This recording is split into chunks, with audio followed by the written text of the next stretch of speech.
오늘 본문에서 세월을 아끼라고 말씀을 합니다. 세월을 아끼라. 우리 인생에 시간을 주신 분이 하나님이세요.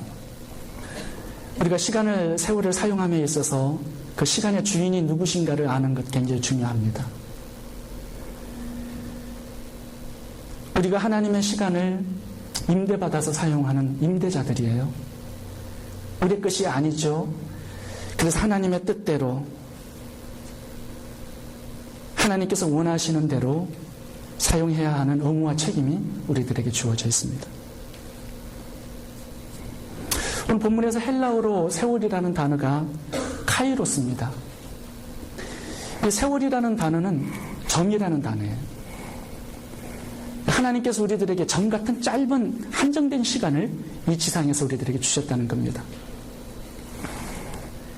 영원히 지속되지도 않아요. 육체를 잃고 짧은 80년의 생일을 우리들에게 선물로 주신 겁니다. 아끼라는 이 단어의 반대말은 낭비하는 것입니다. 왜 낭비하게 될까요? 시간이 많다고 생각되기 때문에 그래요. 시간이 너무너무 짧다고 생각이 드는 사람은 굉장히 아꼈습니다. 근데 아직도 많이 남았지 하는 사람들은 낭비하고 허비하게끔 되어 있는 거예요. 여러분, 한국에서 대학교 입시생들을 보시면요, 잠자는 것도 아까워하고 밥 먹는 것도 아까워해요.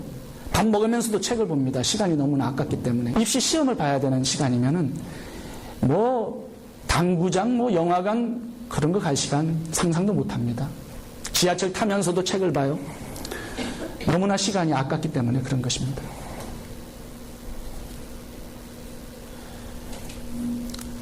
여러분, 세월을 아끼기 위해서는 나에게 지상에서 주어진 시간이 너무 짧다는 사실을 아셔야 합니다. 이례적이고 단회적이고 돌이킬 수도 없습니다. 그래서 짧게 주어진 시간을 아껴서 지혜롭게 잘 사용해야 한다고 말씀하고 있는 것입니다. 여기에 본문에서 아끼라라고 이 단어가 굉장히 재미있는 단어예요. Redeem the time. 구원하라는 단어입니다. 아끼라. 죽은 시간을 살려내라는 거예요. 굉장히 좀 이상하죠. 아니, 우리가 영혼만 구원받으면 됐지 무슨 시간까지 구원을 해야 되는가? 여러분, 그렇지 않아요. 성경의 하나님의 시각은 우리 영혼도 구원돼야 되지만 우리의 언어, 생각, 마음, 육체, 재물, 달란트, 그리고 시간까지도 다 죽은 것을 살려내야 되는 이 구원의 개념으로 주님께서 말씀하고 계십니다. 여러분, 이렇게 짧게 주어진 시간을 내 멋대로 내 육체적인 쾌락을 위해서 허비하면서 낭비하고 있다면 그거 죽은 시간에 살고 있는 거예요.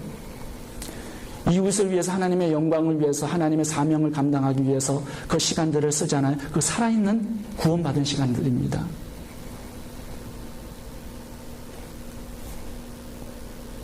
시간들을 건져 올리라는 거예요.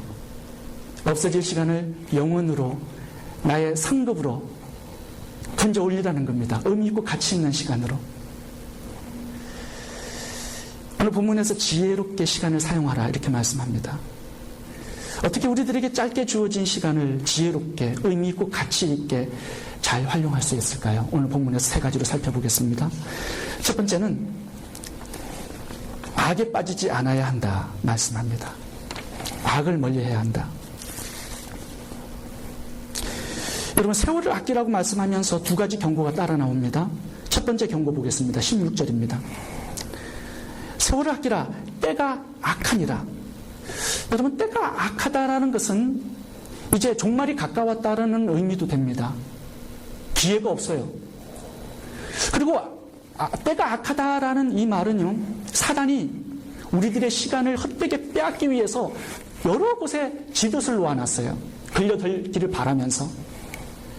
그 악한 마귀의 유혹에 빠져들지 말라는 거예요. 시간을 허비하고 낭비하게 되니까.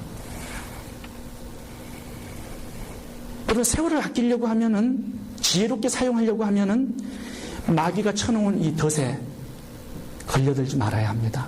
각별히 주의해야 합니다. 15절도 보겠습니다. 다음 경고가 나오는데, 어떻게 행할 것을 자세히 주의하라. 여러분, 자세히 살피고 주의하지 않으면 마귀의 유혹에 빠져서 악한 때에 악하게 살 수밖에 없다는 겁니다. 그래서 주기도문에서도 이렇게 말씀하시오. 시험에 들게만 없이고 다만 악에서 건져달라는 기도를 드리라고 말씀하세요. 시험에 들고 악에 빠지잖아요. 우리의 시간, 짧은 시간 낭비하고 허비하다가 인생 끝나게 되는 겁니다. 하나님의 뜻에는, 사명에는 손도 못 대고 인생 마감하게 되는 경우가 너무나 많아요. 18절도 보겠습니다. 술 취하지 말라. 이는 방탕한 것이니. 여러분, 우리 성도들이 술 취하는 사람 별로 없을 거예요. 그래서 나는 괜찮겠지 그렇게 생각하면 안 돼요. 왜냐하면 우리가 술에만 취하는 것이 아니라 세상의 쾌락에 여러 가지로 취할 수 있기 때문에 그렇습니다. 어떤 사람은 비디오 연속곡에 미쳐가지고 거기에 취해 있어요. 뭐 비디오 나오는 것마다 다 봐요. 연속곡들은. 그러다가 인생 다 끝나는 겁니다. 어떤 사람은 당구에 미쳐가지고요. 골프에 미치기도 하고 장기 바둑에 미쳐서 살아가는 사람도 있어요. 어떤 사람은 시간을 죽인다고 하면서 만화가게에서 만화책으로 매일매일 사는 사람도 있습니다. 어떤 사람은 춤추는 데 미쳐가지고요. 맨날 디스코텍에 가요. 노름에, 음란에, 방탕에 우리가 취해 살 수가 있습니다. 이게 다 마귀가 걸어놓은 터치예요. 빠지기 쉽다는 겁니다. 여자들 같은 경우에는 쇼핑에 미쳐가지고요. 맨날 그냥 메이시로 이렇게 해서 돌아다니는 사람이 있어요. 취해가지고 있는 거예요. 수다 떨면서 남 비방하고 흉보고 헌담하면서 그냥 시간 가는 줄 몰라요. 마귀의 덫에 걸려든 겁니다. 죽음의 시간을 살고 있는 거예요. 어떤 사람은 외롭다고 술 중독에 빠지고 일 중독에 빠지고 뭐 그냥 마약에 이렇게 빠져가지고 헤매는 사람들이 있는데 다 이 마귀의 시간 속에서 살고 있는 겁니다. 이런 죽은 시간들을 구원하라고 말씀하고 있는 거예요. 너무나 짧기 때문에 아깝다는 거예요. 그런데 우리의 인생을 쓰기에는. 여러분, 부부싸움도 마찬가지예요. 밤낮 싸우는 사람이 있어요. 갈등하고. 이것도 마귀의 전략입니다. 부부가 힘을 합해가지고 하나님의 뜻을 성취하는 일에 사용을 해야 되는데 시간들을 맨날 갈등하고 싸워요.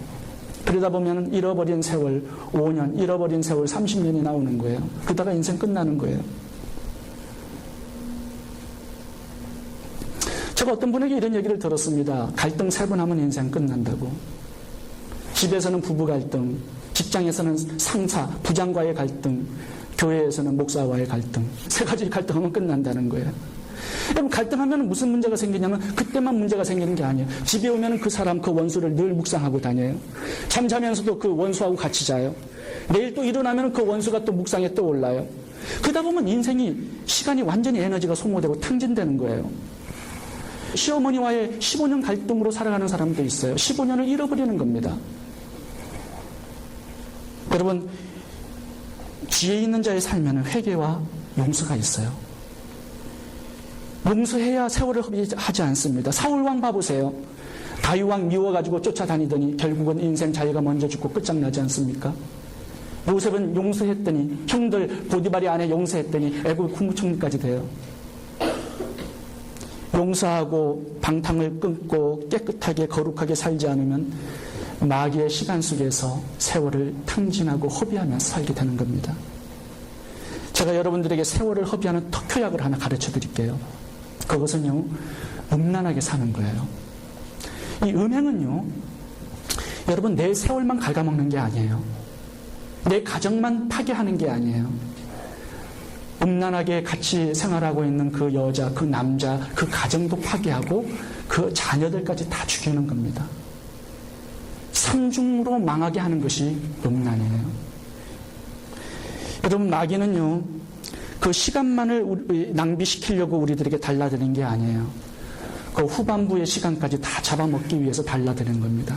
다윗이 밧세바와의 간음을 한 번 딱 행했는데요. 칼이 영영 거짓하지 떠나지 않아요. 인생의 후반부 봐보세요. 형제들끼리 죽이고 간음하고 싸우고 다 죽어요. 인생 탕진하는 법 굉장히 간단합니다. 시험에 들고 악에 빠지는 거예요. 때가 악하니 세월을 아끼라는 말씀은 시간을 빼앗는 그것으로 우리의 영혼을 잡으려는 사탄에게 지지 말라는 뜻입니다.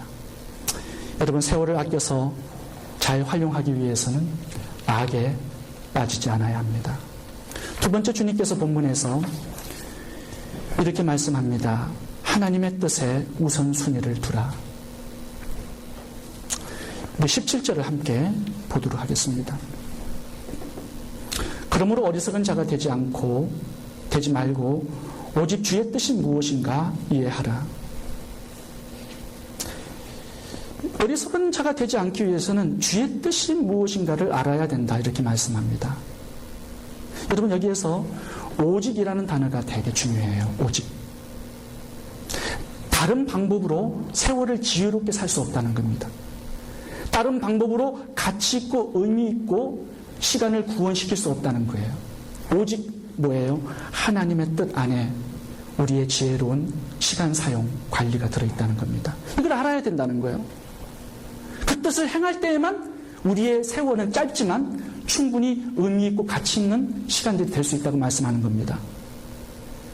여러분, 우선순위가 굉장히 중요해요. 내가 하나님의 뜻을 딱 붙들기 시작할 때부터 모든 것이 정리되는 겁니다. 그걸 놓쳐버리면 뒤죽박죽되고 중요한 것, 덜 중요한 걸 몰라요. 먼저 해야 될 것과 나중 할 것을 몰라가지고 바쁜데 뭘 많이 하는 것 같은데 열매가 없어요. 여러분, 우선순위가 목표가 딱 정해져야 돼요. 그것이 하나님의 뜻을 행하는 거라 말씀합니다. 그럼 솔로몬이 지혜를 딱 붙들었더니 어떻게 돼요? 그게 하나님의 뜻이었어요, 그 당시에. 부귀영화가 따라와요. 먼저 그 나라와 그 일을 구하라. 그러면 이 모든 것을 너희에게 두어 주시겠다고 말씀합니다. 이게 짧은 시간을 지혜롭게 사는 방법이에요. 우리가 이 세상에 많은 것을 할 수가 없어요. 너무 짧기 때문에. 하나님의 뜻을 딱 행하잖아요. 그러면 세상이 추구하는 이 모든 것을 우리에게 따라붙게 하고 더해 주시겠다는 겁니다. 이게 시간을 지혜롭게 쓰는 방법입니다. 여러분, 우리의 육체의 욕망을 행하기에는 시간이 너무나 부족해요. 그러나 하나님의 뜻을 행하기에는 충분한 시간입니다. 12제자들 10년 안팎으로 사역을 했어요.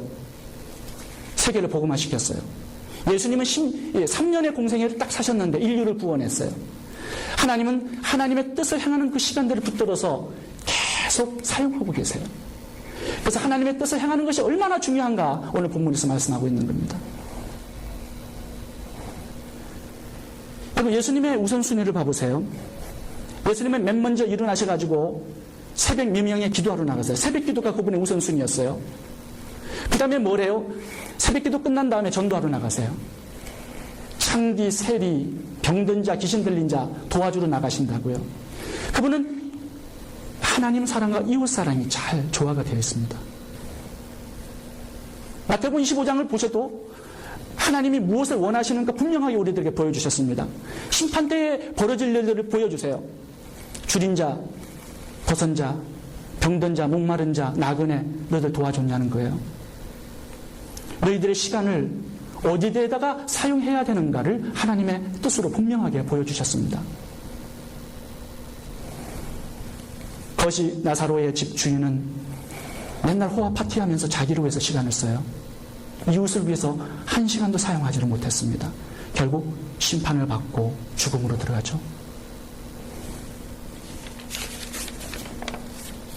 제가 이번 주 금요일날 큐티를 하는데 거기 김정준 목사님에 대한 이야기가 나와 있어서 참 재미있게 읽었습니다. 그 김정준 목사님은 한국 구약학의 스승이라고 일컫는 분이십니다.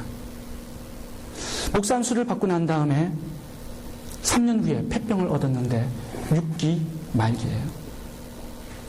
그래서 3개월 후에는 죽는다는 사형 선고를 받았어요. 마산 결핵요양으로 들어가게 되었습니다. 누워있어서 이제 시한부의 인생을 사는 거예요. 3개월 후면 죽어요. 누워서 그냥 죽기는 그 시간이 너무나 아깝다고 생각이 들었답니다. 그래서 내가 지금 하나님께서 원하시는 것이 무엇인지를 곰곰이 생각해 봤는데 옆에 널려있는 죽음을 기다리는 환자들을 도와주는 것이 하나님의 뜻이라는 걸 발견하고 뭔가를 시작을 했어요. 맨 처음에 화장실을 못 가잖아요. 변기통을 들어서 변을 봐줄 수 있도록 도와주는 일을 시작한 겁니다. 그 두 번째는 몸이 약해가지고 음식을 못 먹는 환자들에게 가서 음식을 떠먹여주는 일을 시작을 했어요. 의사가 말렸습니다. 힘을 모아야지 조금이라도 사는데 힘을 탕진하지 말라고. 그렇게 해서 계속 3개월을 살았는데요. 죽지 않았어요. 이상하게 힘이 더 생기고 건강이 회복되는 거예요. 결국은 건강을 회복해가지고 마산 결핵요한을 떠나게 되었습니다. 성남교회를 개청해서 부흥을 시켰어요. 한신대 교수가 되었어요. 연세대 교수가 되어서 67세에 인생을 마감했습니다. 40년의 인생을 하나님께서 덤으로 축복으로 주셨어요. 여러분, 이웃을 이렇게 섬길 때 하나님의 뜻밖의 선물들을 받게 되어 있는 것입니다. 내가 그렇게 원하고 받기를 사모하는 그것들을 덤으로 도와주신다는 거예요. 여러분, 다비다도 마찬가지예요. 그녀는 남편이 죽고 가부가 되었습니다. 자기도 살기 어려운데 다른 가부들을 도와주는 거예요. 옷을 지어가지고 그들에게 도와줘요. 죽었어요. 죽었는데 뜻밖의 선물을 하나님께서 허락하세요. 부활시켜 주셨어요. 그 부활을 보고 많은 사람들이 예수를 믿어요. 이게 뜻밖의 선물이에요. 여러분, 우리가 하나님의 뜻대로 살기 시작하잖아요. 그때부터 우리의 인생이 풀리기 시작합니다. 그리고 내가 그렇게 거머쥐기 원하는 그런 축복들을 하나님께서 덤으로 우리들의 삶 속에 끼워 넣어주기 시작하세요. 그런 축복들을 여러분 경험할 수 있기를 바랍니다. 제가 선교의 역사를 공부하면서 그 중국의 체스트 선교사님의 이야기를 읽게 되었어요. 그분이 여자 선교사님인데 자기 재산을 다 정리해서 1891년도에 중국으로 가셨습니다. 병원을 짓기 시작했어요. 그 사역을 하기 위해서. 근데 병원을 짓기도 전에 환자들이 들어오는 거예요. 그 첫 번째 환자를 만났어요. 근데 그 첫 번째 환자가 뭐 이렇게 높은 데서 떨어져가지고 화상을 입었어요. 근데 병원이 다 지어지지 않기 때문에 수술을 못 하잖아요. 그러니까 자기 집으로 데려와서 욕조를 개조해가지고 수술대를 만들어서 수술을 시작한 거예요. 근데 수술을 이제 피부 이식만 조금 하면 이제 다 끝나는 건데 피부가 모질라는 거예요. 피부가 모질라는데 어떻게 한지 아세요? 자기의 발에다가 마취 주사를 놔가지고 자기의 발의 피부를 뜯어낸 거예요. 그래서 다 붙여가지고 그 사람 수술을 마쳤습니다. 근데 그 옆에서 그 사람을 업고 왔던 그 동료 친구가 있었어요. 충격을 받은 거예요. 어떻게 그렇게 할 수가 있습니까? 복음을 전했어요. 예수님께서는 당신의 목숨까지 우리에게 주신 예수님을 소개한 거예요. 첫 번째 예수를 믿는 사람이 나왔어요. 친구. 두 번째는 낯에서 깨어난 그 사람. 그리고 그 식구들이 다 믿어서 교회가 시작이 된 겁니다. 여러분, 나중에 중국의 문화혁명이 일어나서 선교사들 다 죽이고 추방을 시켰어요. 그런데 그 동네에서 유일하게 사역을 남아서 하셨던 분이 체스터 여자 선교사님이셨어요. 여러분, 뜻밖의 선물들이 주어져요. 하나님의 뜻을 행하고 살면. 그분은 중국 복음화에 굉장히 공헌을 많이 하신 분이세요. 마태복음 5장에서 이렇게 말씀합니다. 너희는 세상의 빛이다. 너희 빛을 사람 앞에 비치게 하여 사람들이 너희들의 착한 행실을 보고 하나님 아버지께 영광을 돌리게 하라. 여러분, 우리들의 착한 행실로 하나님을 영화롭게 하는 겁니다. 그러니까 이웃을 섬김으로 하나님을 섬기는 거고 이웃을 사랑함으로 하나님을 사랑하는 겁니다. 이웃 사랑이 없으면 하나님 사랑도 없는 거예요. 그게 마태복음 25장 마지막 심판의 교훈입니다. 여러분, 하나님의 뜻을 행함으로 이 모든 것을 더하시는 하나님의 뜻밖의 선물들을 다 경험할 수 있기를 바랍니다. 세 번째, 우리들의 시간을, 세월을 지혜롭게, 의미 있고 가치 있게 구원하기 위해서는 성령님의 도움을 받아야 합니다. 마지막 구절을 우리 함께 읽겠습니다. 에베소 5장 18절입니다. 술 취하지 말라. 이는 방탕한 것이니 오직 성령의 충만을 받으라. 성령의 도우심을 받아야 악에 빠지지 않습니다. 시험에 들지 않습니다. 하나님의 뜻이 무엇인지를 밝히 알게 됩니다. 그리고 내가 오늘 행해야 할 하나님의 뜻이 무엇인지를 그 성령께서 가르쳐 주세요. 예수님은 십자가 죽음이 하나님의 뜻이었죠. 그러나 그 과정 속에 수많은 이웃들을 돕고 사셨어요. 성령께서 가르쳐 주세요. 어느 동네로 가실지, 누구를 만나야 할지 다 이렇게 계획을 하는 거예요. 여러분, 성령의 도움을 받기 위해서는 기도하셔야 돼요. 새벽 기도가 그렇게 중요한 그 이유가 거기 있어요. 성령 하나님께서 나의 하루 전체를 이끌어 주시고 불기둥 구름기둥으로 인도에 가실 수 있도록 내 시간들을 맡겨드리는 겁니다. 첫 시간이 성스러우면 과정도 성스럽고 끝도 성스러울 수 있는 것입니다. 여기 성령의 충만함을 받으라고 말씀하시는데 이게 일회적인 게 아니에요. 반복적인 거예요. 지속적인 거예요. 지속적으로 성령의 지배를 받고 도움을 받고 이끌림을 받아야 우리가 하나님의 뜻을 행하는 일에 성공할 수가 있기 때문에 그런 것입니다. 성령 충만을 계속 유지하라는 겁니다. 그래야 세상에 취하지 않고 방탕에 빠지지 않고 인생을 낭비하지 않고 가치 있고 은혜롭고 복되게 살 수 있다고 말씀하시는 것입니다. 성령께서 역사하시고 지배하시면 세 가지 현상이 일어납니다. 첫 번째, 시와 찬미로 서로 화답한다고 말씀하세요. 그건 뭐냐 하면은 이웃을 칭찬한다는 거예요. 이웃을 인정한다는 그런 의미입니다. 성령께서 지배하시면 이웃과 좋은 관계가 된다는 거예요. 두 번째, 범사에 감사하게 된다는 거예요.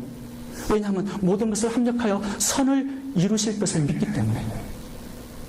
세 번째, 서로 복종하게 된다는 겁니다. 부부끼리도, 목사와 성도님들 간에도, 직장 상사와 부하 직원 간에도 서로 복종하게 된다는 거예요. 왜? 그리스도를 경외함으로. 여러분, 이렇게 세 가지를 하고 살잖아요. 노래하고 감사하고 복종하고 살잖아요. 그 성령 하나님께서 우리들의 삶 속에 아름다운 기회들을 보여주세요. 그 기회들을 만나게 하시고 이끌어주세요. 참 의미 있고 가치 있는 그런 인생의 짧은 세월을 살게 되는 겁니다. 한국의 어느 성도님 이야기인데요. 미국에서 박사학위를 마치고 한국에 갔는데 어느 대학에 교수 채용 원서를 넣었습니다. 면접 심사를 하는데 거기에 수십 명의 신청자들이 있었어요. 근데 그분이 시험과 면접에서 당당히 1등으로 합격이 되어가지고 이제 교수 채용이 되는 그런 단계에 있었습니다. 그런데 나중에 편지를 받고 보니까 그 사람이 꼴등을 한 거예요. 학교에 아는 사람이 있어가지고 1등이라는 그 얘기를 들었는데 원서를 받고 보니까 꼴등으로 나와 있는 거예요. 그 학교에 인맥에 관계된 어떤 사람이 자기의 친척을 고용한 겁니다. 교수로. 그걸 알고서는 목사님과 이제 상담을 한 거예요. 이놈들을 당장 신문에 그냥 공개해가지고 비리를 완전히 작사를 내버려야 되겠다고 목사님께서 말리셨어요. 하나님께서 모든 것을 합력하여 선을 이루실 테니까 좀 기다리라고. 이런 상황도 감사함으로 받으라고. 그래서 그분이 그렇게 참았습니다. 내년에 또 그 대학에서 교수 채용 공고가 붙은 거예요. 어플라이를 했어요. 그때는 이상하게 교수로 채용이 된 겁니다. 1년이라는 기간 후에 이분이 채용이 된 거예요. 여러분, 만약에 그분이 1차 심사에서 탈락했다고 노래하는 대신에 고래고래 소리를 질렀다면, 감사하는 것 대신에 비방하고 원망 불평했다면, 복종 대신에 1인 시위를 하고 신문에 비리를 공개하고 까발렸다면 어떻게 되었을까요? 그 다음에 교수 채용 안 되었을 겁니다. 여러분, 내가 원치 않는 상황이 벌어졌다 할지라도 노래하고 감사하고 복종하잖아요. 그리스도를 경외함으로. 성령께서 참 좋은 기회를 주세요. 그것보다 더 좋은 기회를 주세요. 여러분, 기회를 붙잡기 위해서는 성령 하나님의 인도함을 받아야 돼요. 노래할 수 있어야 돼요. 감사할 수 있어야 돼요. 그리스도 때문에 복종할 수 있어야 돼요. 사단은 이렇게 얘기합니다. 노래하는 대신에 큰 소리 쳐라. 감사하는 대신에 원망 불평해라. 비방해라. 왜 그렇게 비굴하게 살아? 불복종하라. 여러분, 사단에게 넘어가면 안 됩니다. 성령께서 기회를 붙잡게 하시는 법은 세 가지입니다. 어떤 상황에서도 노래하는 것이고, 감사하는 것이고, 그리스도를 경외함으로 어떤 사람들에게, 어떤 환경 속에서 복종함으로 지내는 거예요. 여러분, 회사에서도 교회에서도 어떤 직장에서도 가정에서도 그렇게 복종하고 살잖아요. 그럼 기회가 와요. 기회를 붙잡을 수 있도록 해주세요. 성령께서 근심시키시고 감동시키는 일에 복종하잖아요. 기회를 붙잡게 하세요. 여러분, 노래하는 성도님, 감사하는 성도님, 복종하는 성도님들이 다 될 수 있기를 바랍니다. 그럼 성령께서 우리를 이끌어 가세요. 아름다운 기회를 붙들 수 있도록 이끌어 가세요. 여러분, 오늘 본문에서 세월을 아끼라고 말씀합니다. 지혜롭게 사용해서 의미 있고 가치 있는 시간으로 건져 올리라고 말씀합니다. 이웃에게도 유익이 되고 하나님께도 영광이 되고 나에게도 영원히 복되고 상급이 있는 시간으로 끌어올리라고 말씀합니다. 그렇게 하기 위해서는 악에 빠지지 말아야 돼요. 사단이 놓아둔 여러 가지 덫에 걸려들지 말아야 됩니다. 두 번째는 하나님의 뜻이 무엇인지를 알고 그 뜻에 목표를 두고 우선순위를 두고 살아가야 돼요. 모든 것을 더해주시는 뜻밖의 선물들을 받게 되어 있습니다. 셋째는 성령 하나님의 도움을 받아야 돼요. 그분의 지배를 받아야 돼요. 그래야 나의 시간을 성령께서 원하시는 방향으로, 하나님께서 원하시는 뜻대로 사용할 수 있는 힘을 주시고 기회를 주시는 겁니다. 여러분, 어떤 환경에서도 노래하시고 감사하시고 그리스도를 경외함으로 복종할 수 있기를 바랍니다. 그렇게 살아가면 우리들의 삶 속에 아름답고 풍성한 축복들이 열매로 가득하게 될 것입니다. 기도하겠습니다.